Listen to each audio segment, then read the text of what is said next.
చూస్ country delight, live better. ఇప్పుడే country delight యాప్ని download చేసుకోండి. Namaste, welcome to Suman TV. Himachal ప్రదేశ్ను వరదలు బీభత్సాన్ని సృష్టించాయి.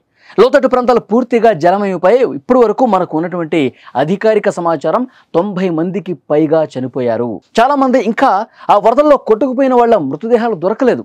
అంత భయానకమైనటువంటి బీభత్స ఘటనలు అక్కడ జరిగినాయి.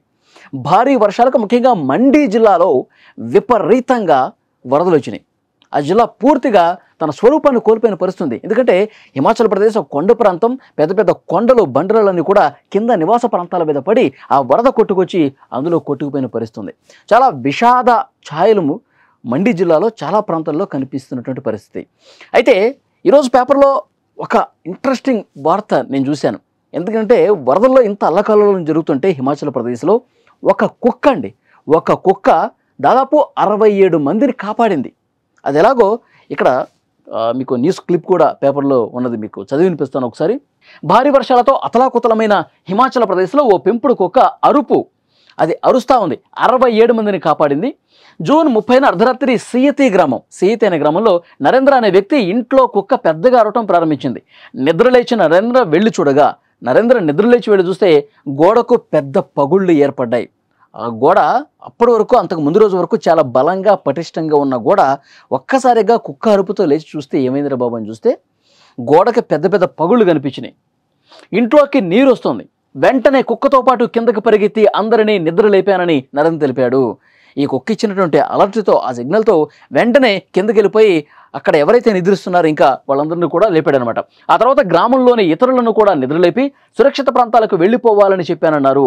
అలా వారు వెళ్ళారో లేదో కొద్దిసేపటికి గ్రామంపై కొండ చర్యలు విరిగిపడి పూర్తిగా ఒక బీభత్సం చేసిన పరిస్థితుంది. అక్కడి నుంచి హుటాహుటిన అందరినీ నిద్ర లేపుకుంటూ వెళ్తే అది కొండ ప్రాంతం, వర్షం పడుతూ ఉంది, వరద వస్తూ ఉంది, గోడ కూడా పగుళ్ళు ఏర్పడితే ఏదో జరగబోతుంది, వరదన్నా వస్తుంది, లేకపోతే బండరాళ్ళన్నా పడే అవకాశం. ఎందుకంటే ఆ వరద వస్తుంటే పై కొండ ప్రాంతంలో ఉన్న పెద్ద పెద్ద రాళ్ళు కూడా వరద కొట్టుకొస్తాయి. అక్కడ కింద నివాస ప్రాంతాల మీద పడితే అందరూ స్మాష్ అయిపోతారు కదా. సో అట్లా ఆ కుక్క అరుపు విని ఆ పగిలినటువంటి గోడను చూసి అందరినీ ఒక్కసారిగా నిద్ర లేపాడనమాట. 67 మంది సురక్షిత ప్రాంతాలకు వెళ్ళిపోతే వాళ్ళు వెళ్ళిపోయిన కొద్దిసేపటికి పెద్ద పెద్ద బండరాళ్ళు వరదతో పాటు కొట్టుకొచ్చి కింద ఇళ్ల మీద పడి మొత్తం ధ్వంసం అయిపోయినాయి. లేదంటే 67 మంది సజీవ సమాధి అయిపోయేవాళ్ళు. ఆ బండరాళ్ళు కింద పడి పూర్తిగా ఇళ్ల మీద పడి ధ్వంసం అయిపోయి 67 మంది చనిపోయే పరిస్థితి ఉంటుంది. ఒక కుక్క అరుపు చూడండి, 27 మందిని కాపాడిన పరిస్థితి. హిమాచల్ ప్రదేశ్లో ఇలాంటి భయానక పరిస్థితులు కనిపిస్తూనే ఉంటాయి. వర్షాకాలంలో ముఖ్యంగా కొండరాళ్ళు కొట్టుకొచ్చినప్పుడు, వరదలో ఈ విధంగా పెద్ద పెద్ద రాళ్ళు కొట్టుకొచ్చినప్పుడు చాలామంది చనిపోయిన ఘటనలు గతంలో మనం చూసాం. ఇక్కడ ఆ కుక్క అరవటం వల్ల ఇక్కడ మనం ఒక విషయం క్లియర్గా మాట్లాడుకోవాలండి. ఎందుకంటే ఈ ప్రకృతి బీభత్సాలు కావచ్చు, సునామీలు కావచ్చు, భూకంపాలు కావచ్చు, అతిపెద్ద వర్షపాతం నమోదయ్యేటప్పుడు మనుషుల కంటే మూగ జీవాలకు ముందుగా తెలుస్తుంది.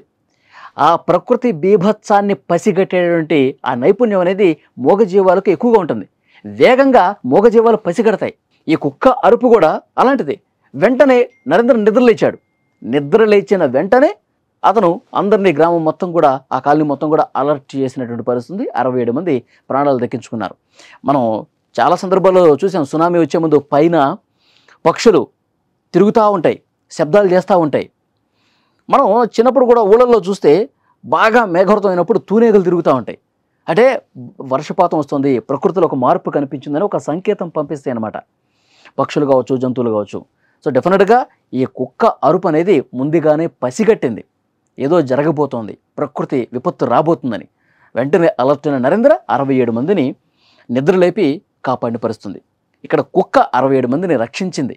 సో ఈ వార్త మీ అందరికీ చూపించాలనుకున్నాను. ఎందుకంటే మూగ జీవాలు ఎలాంటి పాత్ర పోషిస్తే మనుషుల ప్రాణాలు కాపాడటంలో అన్నది కూడా ఇక్కడ మనం అర్థం చేసుకోవాలి.